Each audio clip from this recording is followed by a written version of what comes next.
안녕하세요. 고메북스 책방지기 정경혜입니다. 오늘은 저의 일상이 아닌 책 소개를 하려고 하는데요.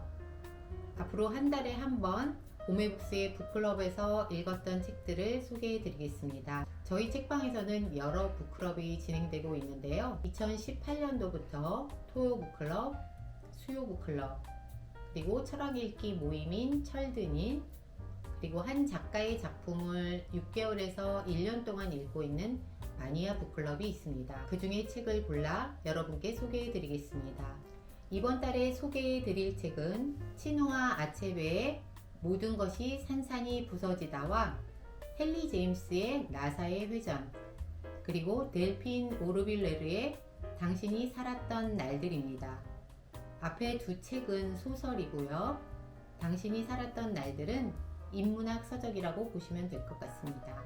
먼저 치누아 아체베의 모든 것이 산산이 부서지다를 소개해드리면, 이 작품은 나이지리아 작가의 작품으로 우리가 많이 접하지 못한 국가의 소설이어서 나이지리아의 역사를 조금 알아보시고 읽으시면 도움이 될 것 같습니다. 이 책은 탈식민주의 문학의 고전이라 불리는데요. 배경은 19세기 말 영국의 침입이 시작된 시기의 이야기이고, 작가는 그 이후 1980년대까지 나이지리아가 독립되어가는 그 시기별로 다른 많은 작품들도 남겼습니다. 주인공은 오콩코라는 남성인데 이보족 출신으로 영웅심이 대단하고요.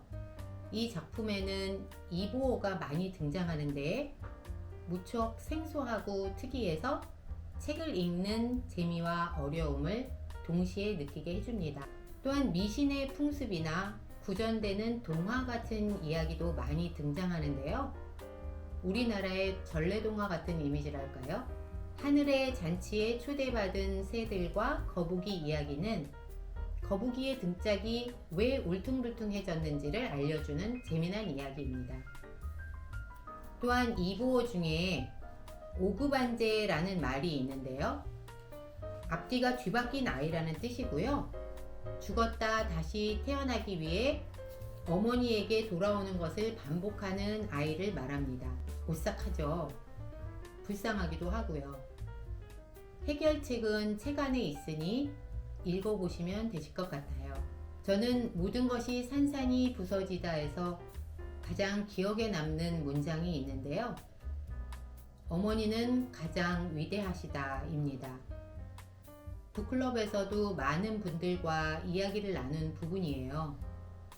책 속에서는 그 이유를 이렇게 말하고 있어요. 모든 일이 무사하고 달콤할 때 사람은 아버지의 땅에 속한다. 하지만 슬프고 고통스러울 때에는 어머니의 땅에서 위안을 찾는다. 어머니는 이럴 때 너를 보호한다. 이것이 어머니가 가장 위대한 이유다. 제가 좀 전에 말씀드렸던 좋았던 문장, 어머니는 가장 위대하시다 라는 문장을 제가 다시 한번 좀 자세히 읽어드리도록 하겠습니다. 아이들의 이름을 여러 이름 가운데 왜 은네카, 즉 어머니는 가장 위대하시다 라고 가장 많이 짓는지 아는가? 남자가 가족의 우두머리고 아내들은 그의 복종한다는 것은 모두가 아는 맞는 말이다. 자식은 아버지와 그 가족에게 속하지, 어머니와 그 가족에게 속하지 않는다. 사람은 아버지의 고향에 속하지 어머니의 고향에 속하는 것이 아닌다. 그런데도 우리는 은네카, 어머니는 가장 위대하시다 라고 말한다. 왜 그런가? 라는 질문을 하게 되는데요. 주인공 오콩코가 이렇게 말을 합니다. 저는 그게 무슨 뜻인지 잘 모르겠습니다. 하니까 다시 한번 이분이 설명을 해드리는 대목인데요. 자식이 아버지에게 속한다는 것은 맞는 말이다. 하지만 아버지가 자식을 때리면 자식은 어머니 집으로 피하지. 모든 일이 무사하고 삶이 달콤할 때 사람은 아버지의 땅에 속한다. 하지만 슬프고 고통스러울 때에는 어머니의 땅에서 위안을 찾는다. 어머니는 이럴 때 너를 보호한다. 어머니가 거기에 묻히신 게지. 이것이 어머니가 가장 위대하다고 말하는 이유다. 이 문장을 한번 여러분도 집중해서 읽어보셨으면 좋겠습니다. 두 번째로 소개해드릴 책은 헨리 제임스의 나사의 회전입니다. 이 책은 여러 가지 버전이 있는데요. 열린 책들 번역으로 저는 읽었습니다. 제목 나사의 회전은 작품의 시대적 배경인 영국 빅토리아 여왕시대의 은어라고 하는데요. 일이 꼬이다, 스텝이 꼬이다 라는 의미라고 합니다. 작가 헨리 제임스는 여인의 초상이라는 작품으로 널리 알려진 심리적 사실주의 작가로 많은 작가들이 영향을 받았는데요. 프란츠 카프카, 제임스 조이스, 버지니아 울프 등이 있습니다. 이 작품은 쉽게 읽히지만 해석이 분분해서 북클럽에서도 다양하고 기발한 의견들이 나왔는데요. 대놓고 유령 이야기라고도 볼 수 있고 정신분석학적 접근으로 읽어도 모든 이야기의 앞뒤가 맞고요. 그래서 무더운 여름, 차가운 방바닥에 누워 읽는다면 더위가 싹 가실만도 할 것 같은 책입니다. 책의 주인공은 가정교사라고 할 수 있는데 다른 모든 등장인물은 이름이 있는 반면 책의 마지막까지 가정교사의 이름은 나오지 않습니다. 목사의 딸이라는 것과 20세라는 것밖에는요. 또한 이 작품은 액자소설의 형태를 띄었는데 첫 문장이 그 이야기는 난로가에 앉아있는 우리를 숨 죽이게 하기에 충분했다 로 시작합니다.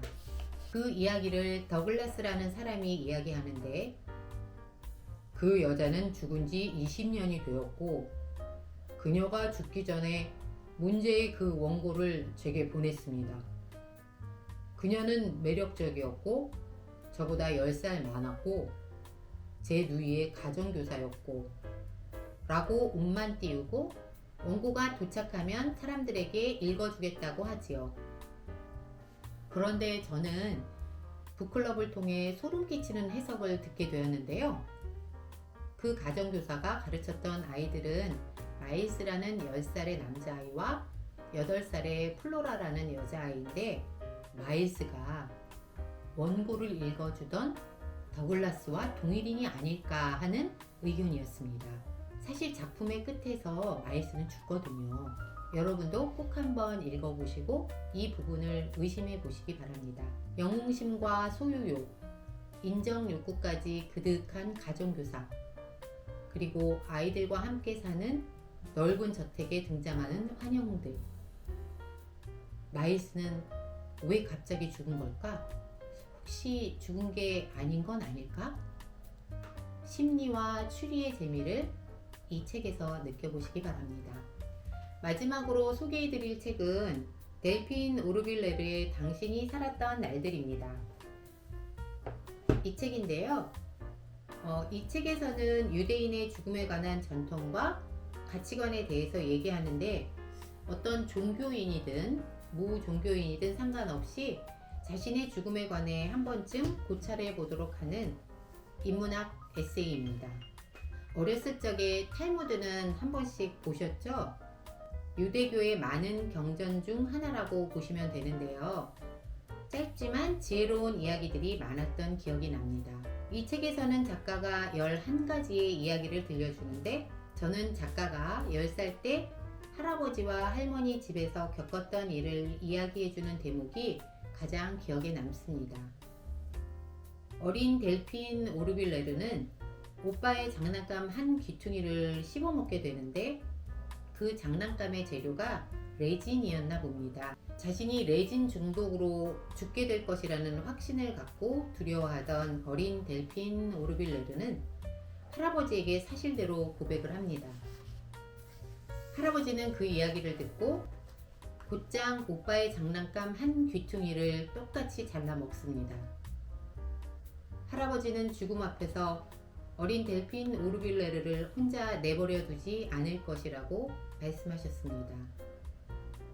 그날 그녀가 얻은 것은 할아버지가 자신과 동행해 주었다는 사실입니다. 저는 너무 감동을 받아서 울컥했고요. 할아버지가 너무 지혜로워 많은 것을 느끼게 했습니다. 여러분은 혹시 이런 할아버지가 계실까요? 나는 누군가에게 왜 장난감을 잘라먹니? 이 괴팍한 애야 라든가 먹을 게 없어서 이제 장난감까지 먹니? 라면서 화를 내지는 않았었나요?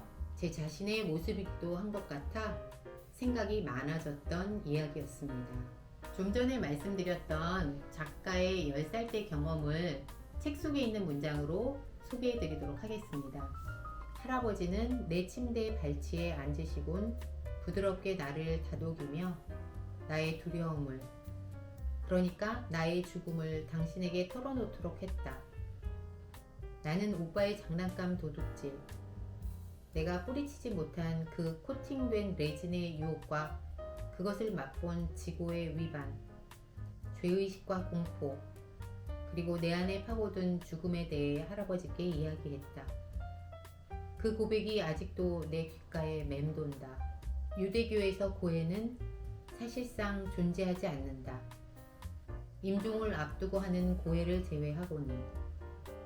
이런 전통을 전혀 모르면서도 나는 전통을 그대로 따랐던 것이다. 할아버지는 내 두려움을 듣고 자리에서 일어나시더니 이야기의 흐름을, 그러니까 내 개인적 창세기의 흐름을 바꾸어 놓는 일을 행하셨다. 할아버지는 부엌으로 가서 내가 조금 뜯어먹고 되도록 아무도 모르게 식탁 위에 다시 올려놓은 그 물건의 남은 부분을 갖고 돌아오셨다. 그러고는 내 옆에 다시 앉으셨다. 나와 나란히 앉은 할아버지는 내 눈을 응시하며 그것을 당신의 입으로 가져가 크게 베어 물고 그 큰 조각을 씹어서 꿀꺽 삼키셨다. 곧이어 나를 부드럽게 안고 잘 자라고 인사를 건네고는 내 방을 나가셨다. 또 한 가지 기억에 남는 이야기는 자신의 장례식을 계획하고 준비하는 할머니의 이야기인데, 입관할 때 흐르는 음악이나 꽃들, 사진은 어떤 것으로 할까 등은 한 번쯤 생각해 두어야겠다는 생각이 들었습니다. 마지막으로는 새로운 해석에 대한 이야기인데요. 카인과 아벨 이야기는 모두 아시죠? 여기서 카인은 획득, 소유의 뜻이고 아벨은 입김, 일시적이라는 뜻이라고 해요. 물론 히브리어고요. 그런데 우리가 알고 있는 솔로몬 왕이 했던 유명한 말, 헛되고 헛되니 모든 것이 헛되도다는 하벨, 하발림, 하콜, 하벨을 번역한 것인데, 이것은 아벨이고 아벨이니 모든 것이 아벨이다 라는 말이고, 결국 입김이고 입김이니 모든 것이 입김이다 라는 뜻이 되는 거죠. 여러분은 헛되고 헛되니 모든 것이 헛되도다와 입김이고 입김이니 모든 것이 입김이다와의 다름을 어떻게 생각하시나요? 너무 궁금합니다. 이 책에서 죽음은 내가 살았던 날들의 이야기이고 묘지는 살아있는 자들의 집이라고 이야기합니다. 죽음을 끝으로 보지 않는 유대인의 생각을 어떻게 생각하시나요? 이상으로 이번 달에 소중한 책 소개를 마치겠습니다. 제가 처음으로 저의 일상이 아닌 책 소개를 해봤는데요. 어떠셨는지 모르겠어요. 저는 준비하느라고 좀 준비는 했는데 좀 경직되었을 수도 있고 자연스럽지 못한 면도 있었을 텐데요. 앞으로 매달 책 소개를 해드리면서 조금씩 더 친근하고 자연스러운 모습으로 찾아뵙도록 하겠습니다. 그럼 다음 달 책 소개까지 안녕히 계세요. 책과 함께하는 삶은 무엇이 다른가? 고메북스 책방지기 정경혜였습니다. 그래서 사실은 우리나라 그 일제시대 그때 어떤 식민지화 돼가는 것과 비슷한 과정을 밟고 있는 그 이야기거든요. 그런데 이제 끝까지 자기 것을 지켜내려는 한 남자의 이야기라고 보면 될 것 같습니다. 또 하나는 치라는 이보가 있는데, 그거는 개개인마다 있는 신이라고 합니다. 치라고. 그래서 너의 치가 뭐가 잘못됐구나, 너의 치 때문에 네가 그렇게 됐구나, 뭐 이런 표현들을 많이 하거든요. 그래서 그 이보의 치라는 말도 굉장히 저는 마음에 남아있고요. 그 이보 쪽이 쓰는 이보를 보는 재미가 굉장히 저는 컸습니다. 새로운 그 의미들도 많았고, 헛되고 헛되니 모든 것이 헛되도다라는 거는 이게 되게 허무주의적인 얘기고 다 뭔가 아무 쓸모가 없다 이런 의미였겠지만, 입김이고 입김이니 모든 것이 입김이다라는 얘기는 아예 그거랑 좀 다른 차원인데, 뭐냐면 그냥 없다라는 것, 그리고 뭐 순간적이라는 것, 사라진다는 것. 그래서 없을 물에서 그 없음과 허무함은 다른 건, 비슷하게 생각할지 모르지만 완전히 다른 건데, 그래서 입김이고 입김이니 입김이도다는 그 삶을 보는 게 허무주의적인 게 아니라 사라짐, 없을무, 되돌아감, 뭐 이런 의미로 좀 저는 봤습니다. 네, 여러분은 생각은 어떠신지 무척 궁금합니다.